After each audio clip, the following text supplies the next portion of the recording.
Hey folks, welcome back. Let's not sugarcoat this. There are people who will come into your life not to build with you, but to quietly break you down. And sometimes, that destruction doesn't come with shouting, betrayal, or clear betrayal. No, it comes wrapped in smiles, in compliments, in what looks like care but feels more and more like control. She doesn't walk in the door labeled evil. She walks in looking like everything you thought you wanted: attention, affection, presence, until one day you start questioning your reality. You feel guilty for things you didn't do. You apologize more than you speak up. You start tiptoeing around your own home, not because she's violent, but because her mood sets the temperature of your entire day. And when you finally pause to breathe, to think, the question hits: is it me, or is something wrong here? Here's what most men aren't told. Emotional abuse doesn't always shout. Sometimes it whispers, and when you ignore the signs early on, you don't just lose the relationship. You slowly lose yourself. The Stoics didn't talk about evil women in today's terms, but they spoke endlessly about toxic influence. Marcus Aurelius warned against being tangled in another's chaos. Epictetus taught us to avoid those who make your soul uneasy. Stoicism isn't just about staying calm in adversity. It's about recognizing when the adversity is manufactured by someone who thrives on your silence. So no, this video isn't about bashing women. It's not about bitterness. It's about clarity. It's about finally calling out behaviors that erode your peace, slowly, quietly, and consistently, until one day you don't even recognize the person you've become. In this video, we're going to break down 7 crystal clear signs that you might be dealing with a woman who isn't just difficult, but destructive. Not because she's bad at love, but because she manipulates, controls, and drains in ways that leave you questioning your worth. And we're not going to talk about it with anger or hate. We're going to look at it through the lens of Stoic wisdom, with calm, with clarity, with strength, because you deserve to see it for what it is. And once you do, you'll never be fooled by charm again. Let's get started. Number 1, she's always the victim. At first it sounds harmless. You listen, you empathize. You think, wow, she's been through a lot. And maybe she has. Maybe her stories are real. Maybe some of the people she talks about truly did her wrong. But over time, you start to notice something. In every story, she's never responsible. Not even a little. Her boss was toxic. Her family misunderstood her. All her exes were narcissists. All her friends eventually turned on her. And now you're just another potential villain in her story. You just haven't messed up yet. Or maybe you have, and you didn't even realize it. Here's the truth. When someone always plays the victim, it's not about pain anymore. It's about power. Because the victim role is one of the most effective emotional manipulation tools out there, especially when used quietly. See, when someone insists on being the victim in every situation, what they're really saying is, I never do wrong. I'm never responsible. It's always someone else. And the moment you start believing that is the moment you start carrying more than your share of the blame. You'll start apologizing just to keep the peace. You'll second-guess yourself before you bring something up. You'll start shrinking emotionally, because her pain is always louder than your truth. And that's the trap.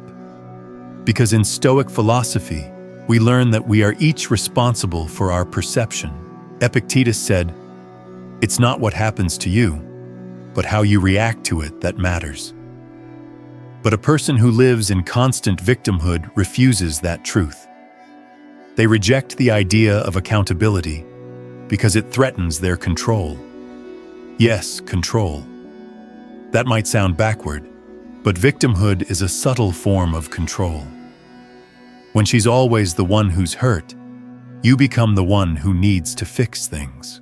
You become the one who has to tiptoe, to manage her moods, to make up for what the world supposedly keeps doing to her. And it works. Until one day you realize she's not looking for support. She's looking for submission.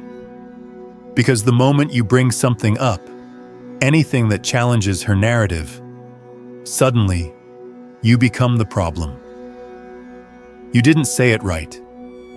You didn't understand her trauma. You weren't being sensitive. So now you're the bad guy. Again, here's how you know it's a pattern. When every disagreement becomes a monologue about how much she's been through. When your concerns are always overshadowed by her wounds. When your needs are framed as selfish, but hers are sacred. You're no longer in a relationship. You're in a guilt trap. And guilt is a heavy thing. It makes you doubt what's real. It makes you stay longer than you should. It makes you believe you're hurting someone, when in reality, you're the one bleeding. But let me say this plainly. Empathy does not require self-erasure. You can care about someone's pain without making it your prison. A truly grounded person, someone aligned with Stoic values, will take ownership of their part. They'll reflect. They'll admit when they've been unfair. They won't make you carry their pain like it's your debt. So if you're with someone who always finds a way to be the victim, even when you're the one hurting, it's time to step back. Not to abandon them, but to reclaim your clarity. Because if you don't, their story becomes your script. And trust me, they've already written the ending. If you've ever been stuck in a relationship where guilt was the currency, type this in the comments. No more guilt. And if this opened your eyes, even just a little, hit subscribe now. We're not here to hate. We're here to see clearly. And clarity starts with truth. Next, we're going to talk about what happens when the drama never ends, and why some people aren't addicted to love, but addicted to chaos. Let's go. Number 2. She's addicted to drama. You don't notice it at first. In the beginning, it even feels exciting, passionate, intense, unpredictable. She has strong opinions, strong reactions. You mistake it for depth or personality. Maybe you even think she's just expressive. But then the pattern shows up, and it doesn't go away. There's always something. Always a fight, a problem, a reason to be upset. If it's not with you, it's with someone else. Her coworker, her family, the person at the coffee shop who got her order wrong. The world always seems to be doing her wrong, and she always seems to be right in the center of the storm. Here's the thing most people don't realize. Some people are addicted to chaos the same way others are addicted to attention. And often, the two go hand in hand. Why? Because drama feeds significance. If there's conflict, it means something is happening. If there's tension, she's the main character. And being the main character feels powerful, even if it's miserable. But over time, you stop feeling like a partner. You start feeling like a prop. Just another actor in her ongoing emotional movie. And the worst part? The script never changes. No matter how calm you are, how kind, how measured, she'll create conflict just to feel something, just to stay stimulated.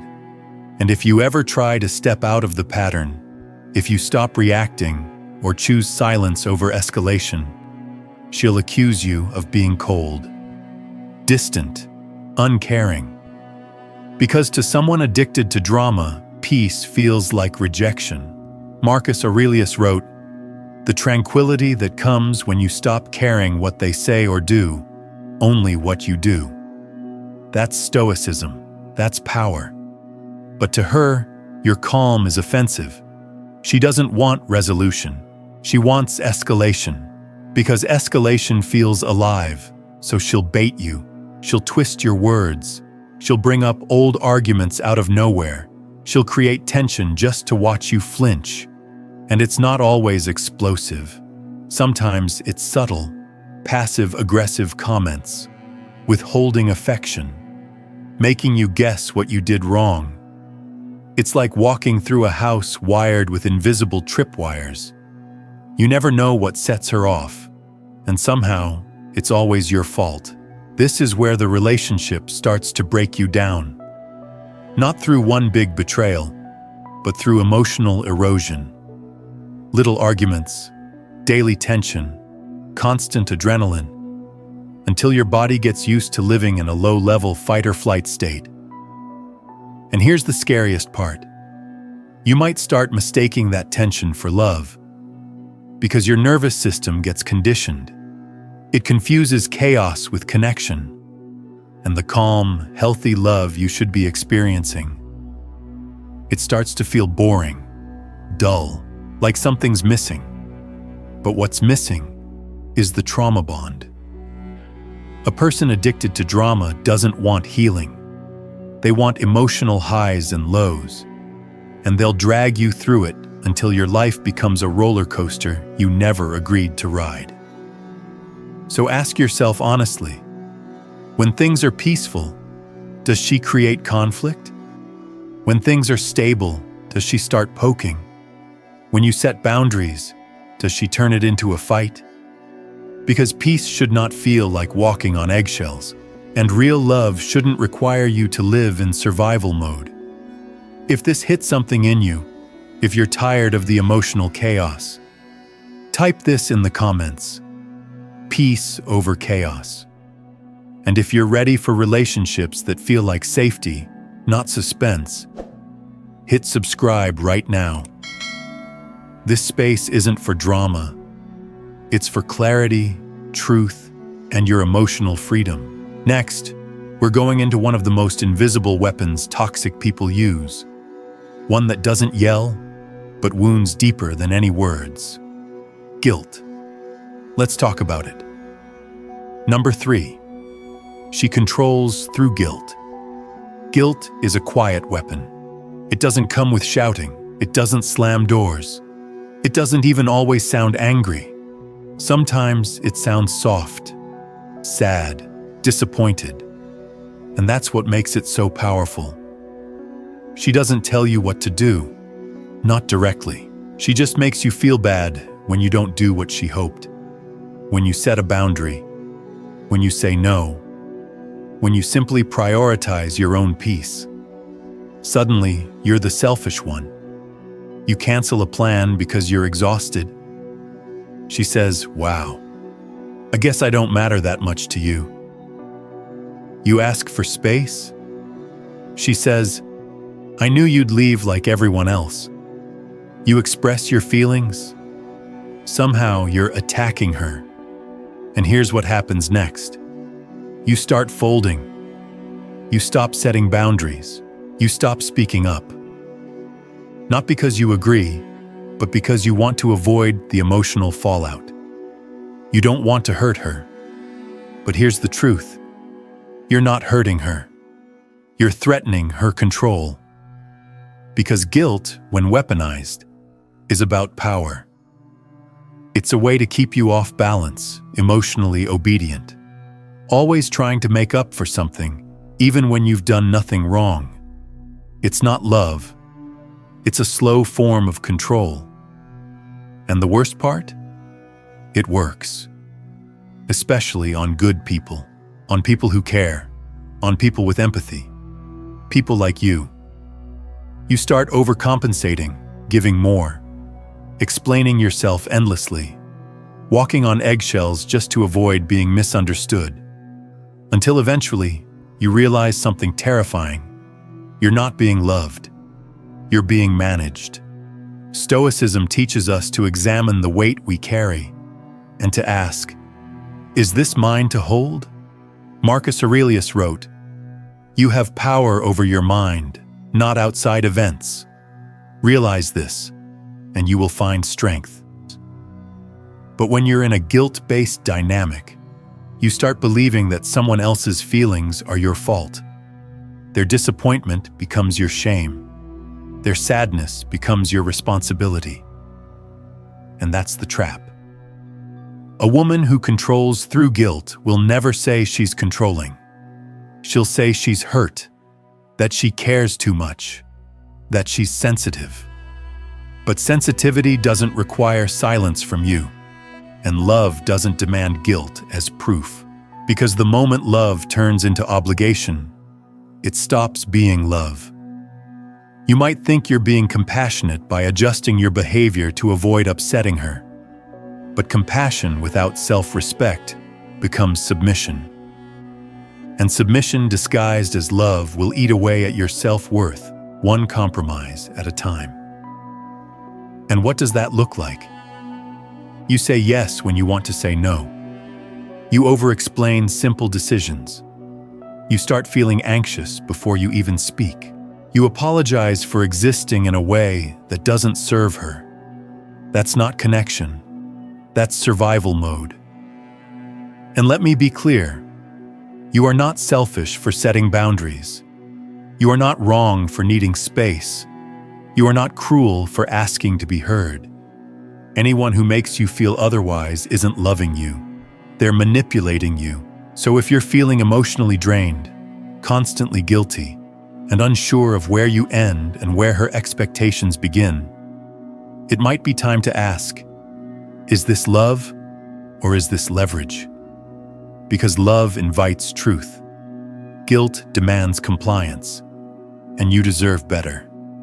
If that cracked something open in you, if you've ever felt emotionally punished just for being honest, type this in the comments.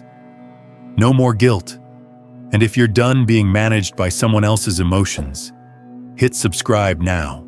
You don't need permission to be free, but sometimes you do need perspective, and that's what we're here for. Up next, we're going deeper into something that's even more subtle. Because when someone lacks this one thing, they don't just hurt you, they don't even notice. Let's talk about empathy. Or more accurately, the lack of it. Number 4. She lacks empathy. You ever try to explain your feelings to someone, and they just look at you like you're speaking another language? You open up. You tell them you're hurt, frustrated, overwhelmed. You're not yelling. You're not accusing. You're just trying to be real. But instead of listening, instead of holding space for what you feel, she shuts it down, rolls her eyes, changes the subject, makes it about herself. Or worse, tells you you're being dramatic. That's not misunderstanding. That's not a communication gap. That's a lack of empathy, and it cuts deep. Because in relationships, empathy isn't just about kindness. It's the bridge. It's how we meet each other halfway. It's how we say, I might not feel what you feel, but I care enough to try. But when that bridge is missing, you're left stranded, alone in a relationship. And that's one of the most confusing things, to feel lonely when you're not alone.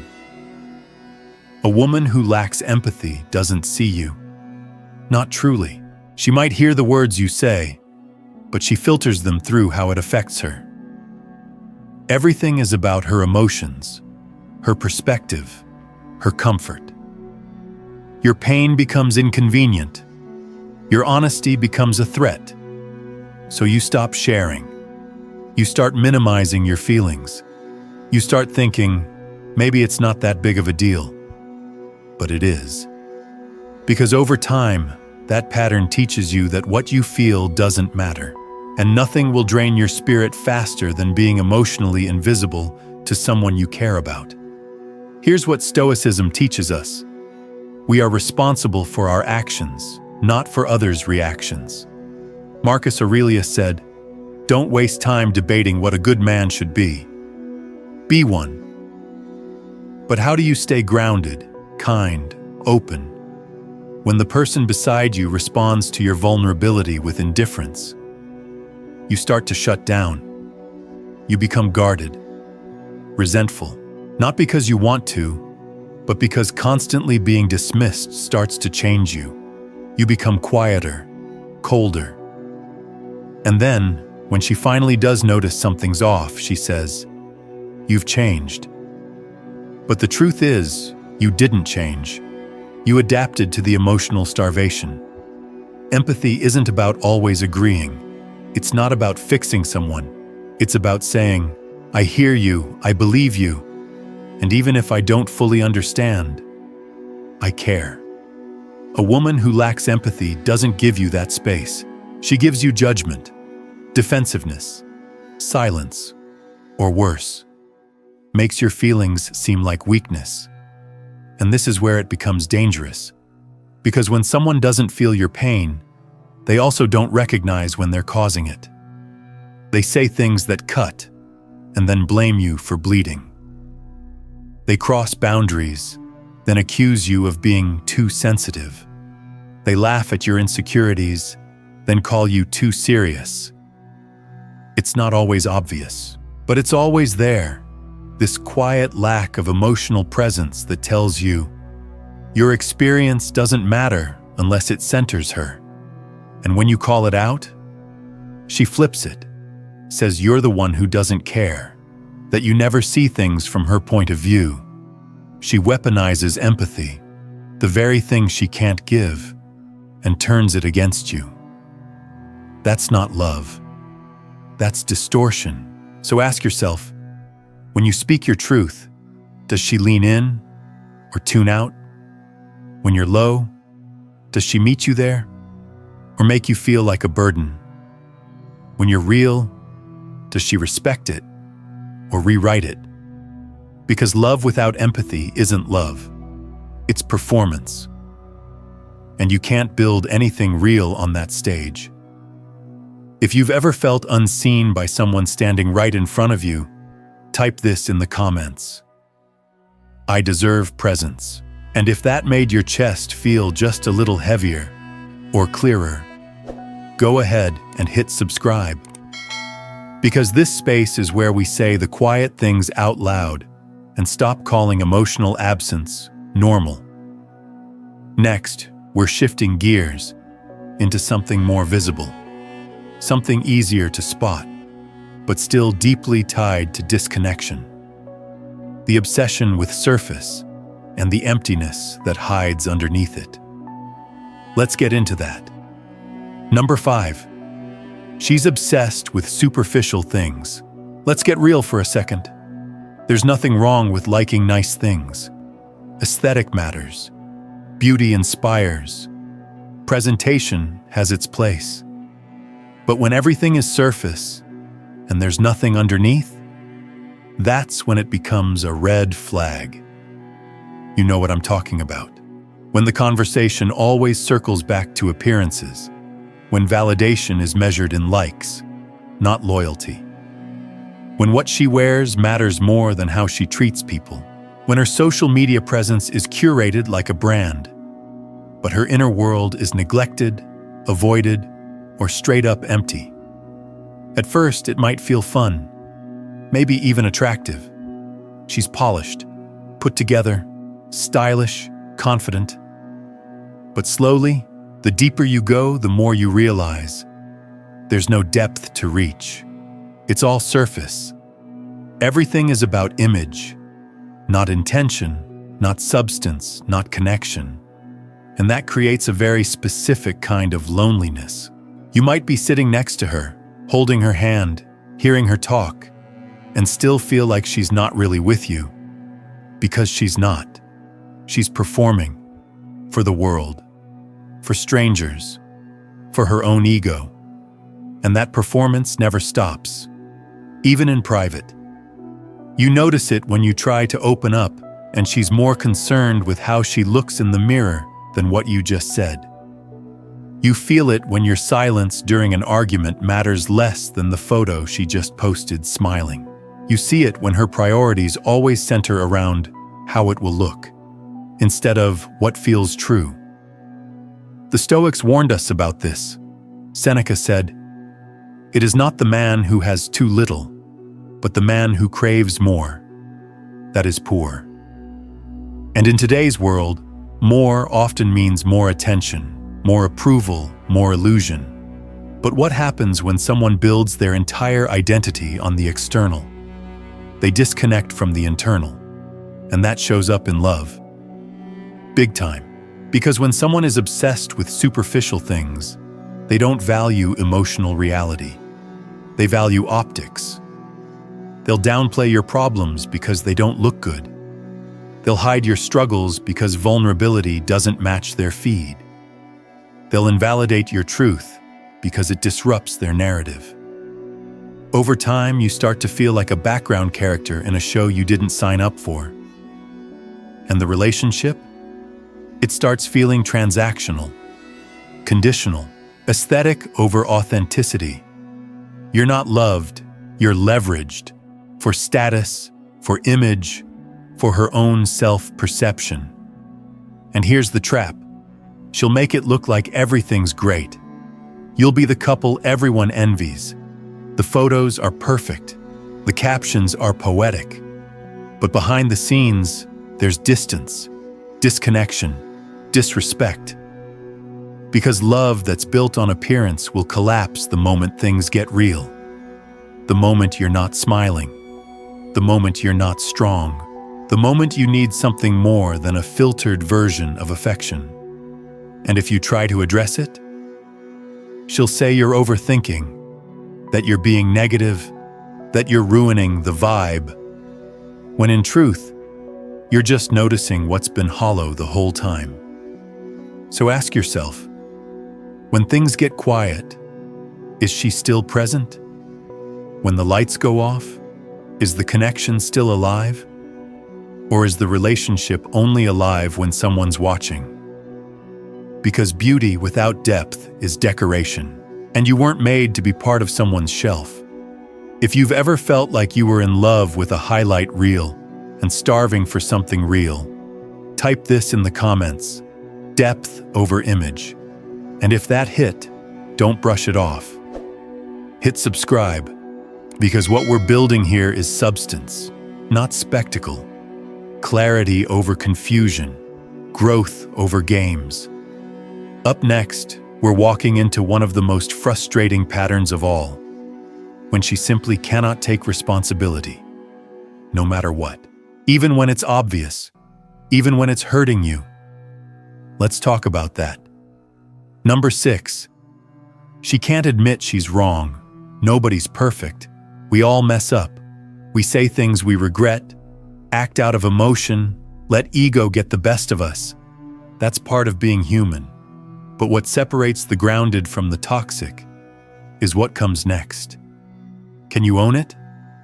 Can you look someone in the eye and say, "That was on me. I'm sorry." Because here's the thing. When someone refuses to take responsibility, especially in relationships, what they're really doing is refusing to grow. And if you're with a woman who can never admit she's wrong, you already know how exhausting that is. You bring something up, calmly, respectfully, and she flips it. She deflects, accuses, reroutes the conversation to something you did months ago. Suddenly, you're on trial for things that have nothing to do with what you were trying to talk about. And the original issue never gets addressed. Because the moment she feels challenged, her goal isn't resolution, it's defense. Every time you try to speak your truth, she makes it about your tone, your timing, your intentions, anything but the actual content of what you're saying. And over time, you stop bothering. You start thinking, why try if she'll never admit it anyway? You carry both sides of the accountability. You apologize first. You bend. You explain. You overclarify. But here's what you need to know. Her inability to be wrong isn't a quirk. It's a red flag. It means her ego is more important than the relationship. It means she values being right over being connected. It means growth is off the table because growth requires ownership. Stoic philosophy teaches us to welcome correction. Epictetus said, "If anyone can refute me, show me I'm making a mistake or looking at things from the wrong perspective, I'll gladly change." That's not weakness, that's wisdom. But when someone's entire identity is built on being never wrong, they'll defend that illusion at all costs, even if it costs you. And it will. Because every time she dodges responsibility, you end up carrying the emotional labor. You're the one trying to make peace. You're the one bridging the gap. And that imbalance becomes the normal. Until one day, you look up and realize you're doing all the work in a two-person relationship. And it goes deeper. Someone who can't admit they're wrong usually has a fragile sense of self. Deep down, they believe that being wrong means being less than, that admitting fault equals weakness. So instead of facing that feeling, they deflect it. On you, on others, on anything. And here's where it turns toxic. They don't just deny being wrong, they make you feel guilty for seeing it. You're not allowed to notice. You're not allowed to bring it up. You're not allowed to hold a boundary. Because to them, your clarity is an attack. Your honesty is a threat. But a relationship where one person's always right is a relationship where only one person gets to be real. So ask yourself, can you disagree without being punished? Can you express hurt without being blamed? Can you both be human? Or is only her imperfection off limits? Because love without accountability is just ego protection in disguise. If you're done apologizing for things you didn't do, type this in the comments. Accountability matters. And if you're nodding right now, if this part stings a little because it's too familiar, hit subscribe. You're not alone, and you're not crazy for wanting clarity over confusion. Now, there's one last sign. One final pattern that often looks small but says everything about the dynamic. It's not about words. It's about how she treats your time, the one resource you can never get back. Let's finish strong. Number 7. She disrespects your time. Time is the one thing you can't get back. Not money, not energy, not words. Time. And how someone treats your time tells you everything about how they truly see you. When a woman disrespects your time, it doesn't always look like outright sabotage. It can be small, subtle, even socially accepted. But it adds up. And over time, it chips away at your dignity, your self-respect, and your peace. She's always late. She cancels last minute, with no explanation and no apology. She keeps you waiting for hours just because she's not ready yet. She double books plans, then acts like you're dramatic for being bothered. You tell her you have work to do, and she distracts you. You carve out time for her, and she scrolls through her phone the whole dinner. You rearrange your schedule to support her, but when you need her presence, she's busy. Now look, life happens, people run late, emergencies come up. But when it's a pattern, that's not circumstance, that's a message. My time matters more than yours. And if you ignore it, you'll start internalizing that message. You'll stay quiet when she's an hour late.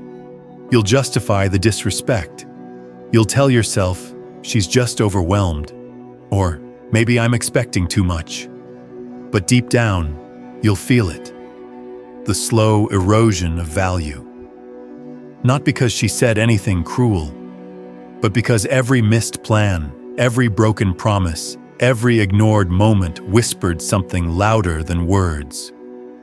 You're not a priority. And the Stoics were clear on this. Seneca said, "People are frugal in guarding their personal property, but as soon as it comes to squandering time, they are most wasteful of the one thing in which it is right to be stingy." Time is sacred, and anyone who treats it carelessly treats you carelessly.